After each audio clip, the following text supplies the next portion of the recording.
میں نے قرآن اٹھایا ہے، مجھے کوئی ہاتھ نہیں لگا سکتا، میرے ساتھ 7 قدم چلو، پھر جو چاہو کرو۔ دل دلا دینے والا واقعہ بلوچستان میں غیرت کے نام پر ایک نوجوان لڑکے اور لڑکی کو بے دردی سے قتل کر دیا گیا۔ دونوں ایک دوسرے کو پسند کرتے تھے اور اپنی مرضی سے شادی کرنا چاہتے تھے، لیکن اس کے اپنے ہی خاندانوں نے اس کو غیرت کا مسئلہ بنا لیا۔ انہیں ایک سنسان مقام پر لے جایا گیا۔ وہاں لڑکی نے بڑی ہمت سے قرآن مجید ہاتھ میں پکڑا اور کہا، میں نے قرآن اٹھایا ہے، مجھے کوئی ہاتھ نہیں لگا سکتا، میرے ساتھ 7 قدم چلو، پھر جو چاہو کرو۔ لیکن اس کی فریاد کسی پر اثر نہ کر سکی۔ پہلے لڑکی کو گولی مار دی گئی، پھر لڑکے کو بھی گولیوں کا نشانہ بنایا گیا۔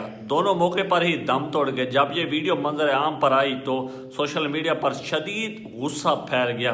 وزیر اعلیٰ بلوچستان سرفراز بھٹی نے فوری نوٹس لیا، ایک ملزمان کو گرفتار کر لیا اور باقیوں کی تلاش جاری ہے۔ حکومت نے اعلان کیا ہے کہ اب ایسے ظلم میں ریاست خود مقدمہ کرے گی تاکہ قاتلوں کو ہر صورت سزا ملے۔ خواتین کے حقوق کی تنظیمیں اور انسانی حقوق کے اداروں نے اس واقعے کی شدید مذمت کی ہے اور مطالبہ کیا ہے کہ غیرت کے نام پر قتل کرنے والوں کو عبرت ناک سزا دی جائے۔ انشاءاللہ ملتے ہیں نیکسٹ ویڈیو میں۔